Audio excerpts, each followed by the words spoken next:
ધમાકા ચેનલમાં તમારું ધમાકેદાર સ્વાગત છે। આજે આપણે ધોરણ 8 પ્રકરણ 9 બૈજિક પદાવલીઓ અને નિત્યસમ વિશે શીખીશું।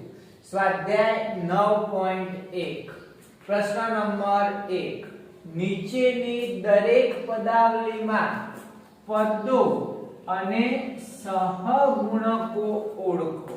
નીચે તમને પદાવલી આપેલી છે, એની અંદર તમારે પદો અને સહગુણકો ઓળખવાના છે। તો કેવી રીતે ઓળખી શકાય? ચલો અહીં આપણે જોઈએ। પહેલા નંબરનો પ્રશ્ન છે 5xyz ની 2 ઘાત માઈનસ 3zy। આની અંદર પ્લસ અને માઈનસ આવે ત્યારે એની અંદર પદ અલગ પડે। ચલો આને શું કહેવાય? પહેલું પદ। આને શું કહેવાય? બીજું પદ। તો મેં અહીંયા પહેલેથી જ લખેલું રાખ્યું છે પદ અને બીજું સહગુણક। આ કેમ લખ્યું? અહીંયા આપણને કીધેલું છે પદો અને સહગુણકો ઓળખવાના છે એટલા માટે। તો ચલો પદ, તો અહીંયા પહેલું પદ લખી નાખું। કયું છે? 5xyz ની 2 ઘાત। સહગુણક, સહ એટલે સાથે અને ગુણક એટલે ગુણાયેલો। આ પદની સાથે કયો આંકડો ગુણાયેલો છે? તો અહીંયા કોણ છે? 5। તો સહગુણક કેટલો થશે? 5 થશે। આગળ બીજા નંબરનું પદ શું છે? જોજો, માઈનસ હોય તો આપણે માઈનસ આ પદની સાથે ગણવા પડે। તો અહીંયા શું લખીશું? Minus 3zy। સહગુણક સાથે કોણ ગુણાયેલું છે? તો માઈનસ 3। ઘણા વિદ્યાર્થી મિત્રો માઈનસ કરવાનું ભૂલી જશે, ધ્યાનથી માઈનસ હોય તો લખવું ફરજિયાત છે। ચલો આ બની ગયું અને સરસ મજાનો આપણે કોઠો બનાવી દઈએ તો આપણો દાખલો સરસ મજાનો લાગે। બરોબર?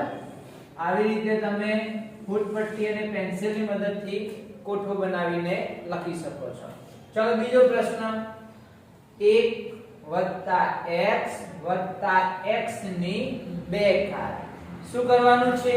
પદ અને સહગુણક શોધવાના છે। ચલો પહેલું પદ કયું છે? 1। આની અંદર ABCD નો કોઈ અક્ષર આપેલો નથી। યાદ રાખજો, આ ABCD ના અક્ષરો એનો મતલબ તેને કહેવાય ચલ। ચલ આપેલો નથી, આપેલું શું છે? અચળ પદ। તો આ જે પદ છે એને જ આપણે સહગુણક કહીશું। સહગુણક એટલે સાથે ગુણાયેલો આંકડો।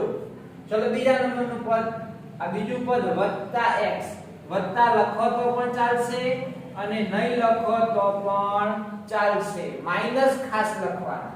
ચલો x, એની આગળ તો કંઈ ગુણાયેલું છે જ નહીં, કંઈ ગુણાયેલું ના હોય એનો મતલબ શું હોય? આગળ 1 હોય, એટલે આનો સહગુણક પણ કેટલો થાય?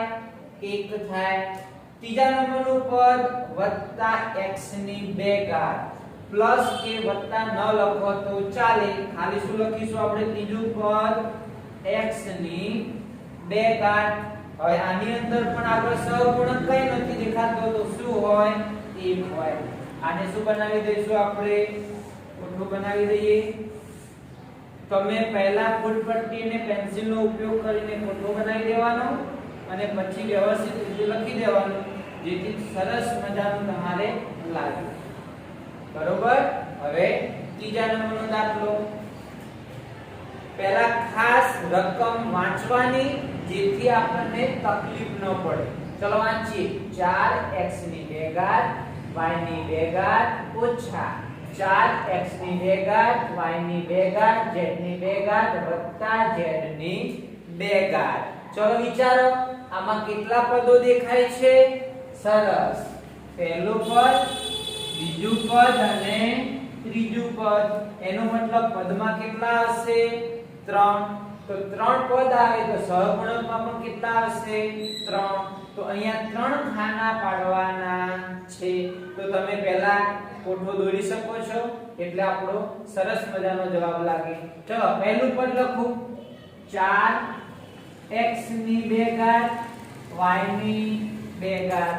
ચલો સહગુણક કોણ દેખાય છે 4 તો આનો સહગુણક લખી દઈએ 4 ચલો બીજું પદ લખું ધ્યાન આપજો માઈનસ છે તો લખવા પડશે તો -4 પછી x ની 2 ઘાત y ની 2 ઘાત અને z ની 2 ઘાત આનો સહગુણક કોણ છે -4 હવે ત્રીજું પદ લખીએ વત્તા z ની 2 ઘાત મેં પહેલા પણ કીધું હતું વત્તા નહીં લખો તો ચાલશે તો શું લખી દો ખાલી z ની 2 ઘાત ચલો આની આગળ કઈ નથી તો સહગુણક કેટલો હોય 1 હોય ચલો આનું બોક્સ બનાવી દઈએ આપણે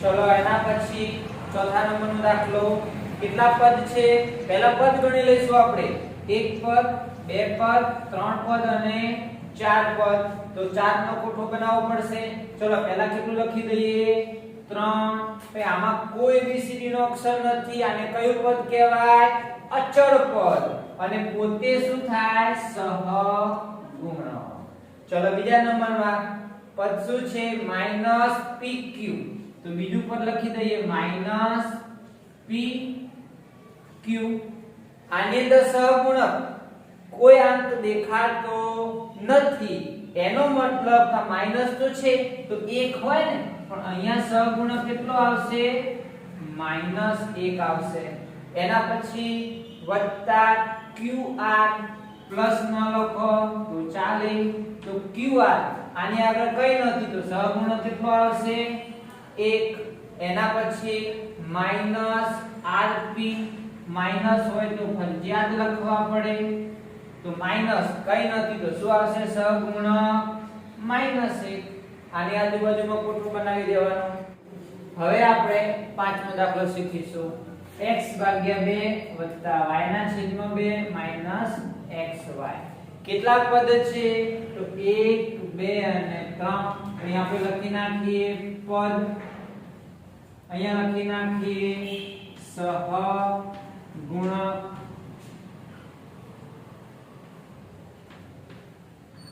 ચલો પ્રથમ પદ કયું તો x ના છેદમાં 2 ચલો x ની આગળ કઈ નથી તો શું હોય 1 હોય અને બગડો ક્યાં લખેલો છે નીચે તો સહગુણક શું આવશે 1 ના છેદમાં 2 આવશે ચલો બીજું પદ શું છે y ના છેદમાં 2 તો આની અંદર એવી જ રીતે x y ની બાજુમાં 1 અને બગડો ક્યાં છે નીચે આનો સહગુણક 1 ના છેદમાં 2 આવે હવે ત્રીજું પદ કયું છે -xy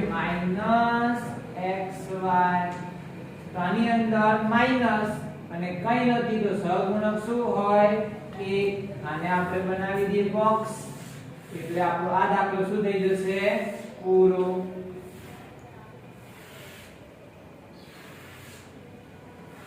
ચલો હવે છેલ્લો દાખલો છઠ્ઠા નંબરનો 0.3 ઓછા 0.6ab વત્તા 0.5b એની અંદર સૌથી પહેલા શું શોધવાનું આપણે પદ કેટલા પદ છે 1 2 અને 3 પદ તો ચલો પહેલું પદ કયું 0.3a અહીંયા શું લખવાનું છે સહગુણક ચલો આનો સહગુણક કોણ છે 0.3 ચલો બીજું લખી નાખીએ -0.6ab આનો સહગુણક કોણ છે -0.6 ચલો આનો વારો 0.5b આનો સહગુણક કોણ છે તો 0.5 હવે શું બનાવી દઈએ બોક્સ આ પણ દાખલો શું થઈ ગયો આપણો પૂરો થઈ ગયો બરોબર ને હવે તો મિત્રો આવી જ રીતે આપણે કોઈ પણ પદાવલી હોય શું હોય કોઈ પણ પદાવલી એના પદ અને સહગુણક સરળતાથી લખી શકીએ છીએ હવે પછીના વિડિયોમાં આપણે પ્રશ્ન નંબર